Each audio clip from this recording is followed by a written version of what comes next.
single day I'm gonna make something great. That's my way. Hello everyone, and welcome back to my channel. I am Ginger Wolf, and this is Stripped Finance. I am a feature entertainer and stripper, not a financial consultant. So any and all information received from this channel is meant only for educational, informational, and entertainment purposes. So please, if you have any questions or concerns, take it up with your financial consultant. Now with that out of the way, let's enjoy today's video. Bye! Hello everyone, welcome back to Stripped Finance. So I was supposed to be going longer, but there was a hurricane that hit Tampa, and Puerto Rico, which basically canceled 2 of my things. So I am back at home, and that makes me really happy because I like my home. It's nice and comfy and all my stuff is here, including Harold. Everybody say hi. So normally I try to keep it as apolitical as possible on this channel because I'm not a political channel. I'm a finance channel. However, with this one particular topic, it's going to be a little hard because the best article that I'm going to link down below that explains what's going on is pretty politicized. It's by Reuters, so let's just get into the article. I'll read it through for y'all, and then we will go back in and talk about it. Because I am highly opinionated, so. Washington, September 15th. President Joe Biden's administration secured a tentative deal on Thursday to avert a railway strike that could have wreaked havoc on the U.S. economy. But union members, angered by tough work conditions, have yet to ratify the agreement. A deal between major U.S. railroads and unions representing tens of thousands of workers was reached after about 20 hours of talks brokered by Labor's Secretary Marty Walsh. Workers agreed not to strike while votes are tallied over the next several weeks, avoiding a stoppage that could have started on Friday. Walsh told Reuters it was a very nice contract, good contract for workers and for employers. It had provisions that have never been in contracts before for railway workers.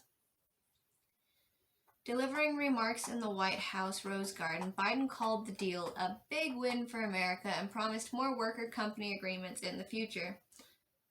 Averting a strike helped the Democratic leader avoid fresh supply chain shortages and inflation hikes ahead of the November's midterm elections.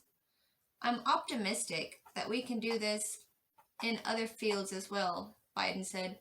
Unions and management can work together for the benefit of everyone. Walsh held the contract talks in Washington between unions representing 150,000 workers and railroads, including Union Pacific, BNSF, CSXO, Norfolk Southern, NSC, and Kansas City Southern. That was a lot of letters. If they accept the deal that was announced at about 5 a.m., workers whose pay had been frozen would win double-digit increases and would be allowed to seek certain types of medical care without fear of being punished, union leaders said. The agreement also includes an immediate 14.1% wage raise. Workers have gone 3 years without a raise amid contract dispute, with talks stalling over attendance, sick time, and scheduling issues. Only 2 of 12 unions, representing less than 10% of the workforce, are known to have ratified new contracts with freight railways. The unions, including 2 large groups representing around 60,000 workers, will need to persuade their members to vote for Thursday's deal. That might be a tough sell, labor experts warned. Walsh said unions will get the deal over the next month or 2 and then hold the votes. There's a lot of anger among members of these two unions because they feel after being essential workers during the COVID pandemic, they're getting screwed on attendance policy and getting punished for taking sick leave, said Seth Harris, a professor of Northeastern University and former Biden administration official focused on labor and the economy. Negotiations on an agreement had stretched for more than 2 years, leading Biden to appoint an emergency board in July to help break the impasse. Biden's Democrats, who regularly voice support for unions, face November elections that will determine whether they retain their narrow control of Congress. Republicans' control would likely block much of Biden's legislative agenda for the next 2 years of his presidency.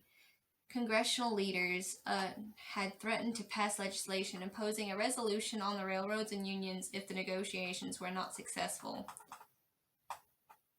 U.S. House of Representatives Speaker Nancy Pelosi praised the tentative agreement and said Congress was ready to act. Thankfully, this action may not be necessary, Pelosi said in a statement. A rail shutdown could have frozen almost 30% of U.S. cargo shipments by weight.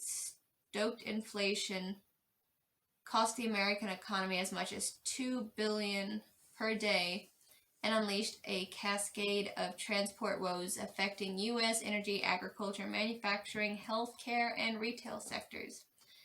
General Motors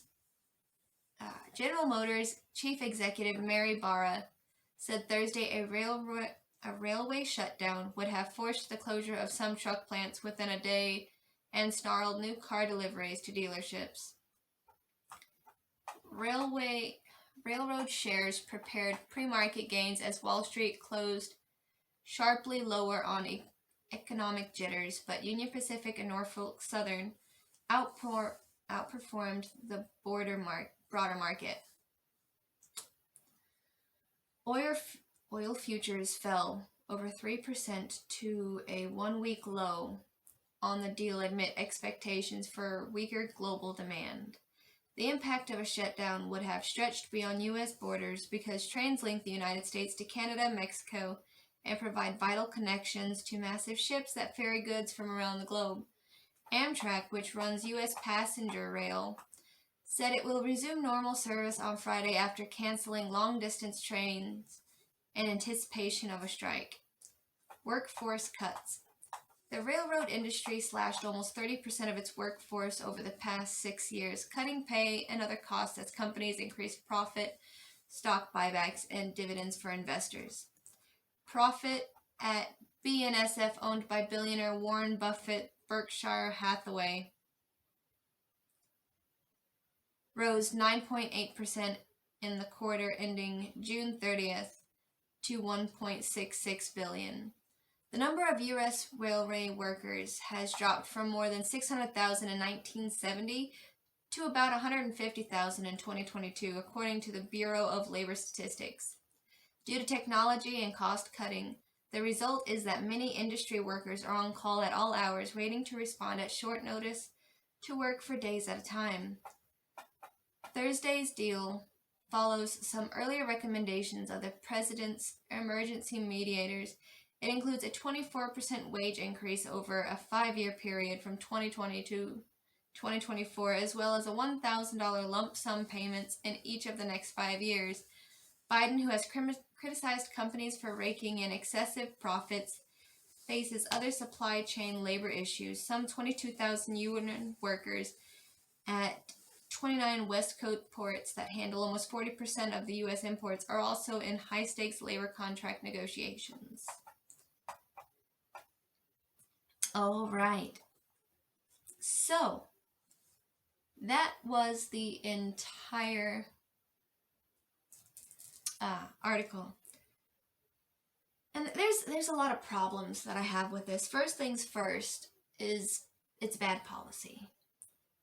Like, I'm happy that they're getting more money because working on the railroad is not one of the easiest jobs in America that you can do. That said, it's something that should have been taken care of years ago. It should not have progressed to this point where it could have literally messed up everything. But, you know, greed is definitely a motivator for a lot of people. That said, it opens up a really dangerous door, right? Because if the people who run the trains can quit, right, and basically shut down our entire country and get what's basically the equivalent of, I think, like $1 trillion over the next 4 years, then what's to stop, say, people who work at the ports, who unload and, you know, sort everything onto the trains? Or how about the ferries that, you know, the big old boats that drive all of the products from one place to another? So it's a really dangerous road to go down, because if one can do it, then another can. And then I've read a few more articles on this, and what they're not telling you, right, is that a good portion of like the $1,000 that's getting added on to their paycheck is actually getting taken from other people's money, right?